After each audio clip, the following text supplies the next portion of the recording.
Hello everyone, welcome here. Myself Shekhar Metla. Here you're going to learn FAQs in this particular course. Let's begin. What do I need before learning this course? A basic computer system, which is the operating system of Windows, Linux or Mac, where you can able to run and execute Python programming language perfectly. That system is sufficient. Is any source provided for this course? Yes, you will be learned with the source code, and also a great wonders you will be seen in this particular lecture.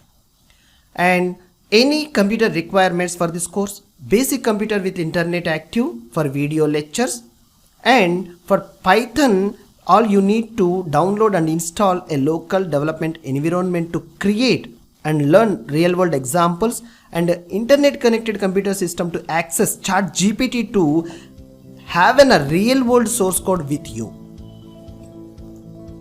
I'll see you at course. Thank you.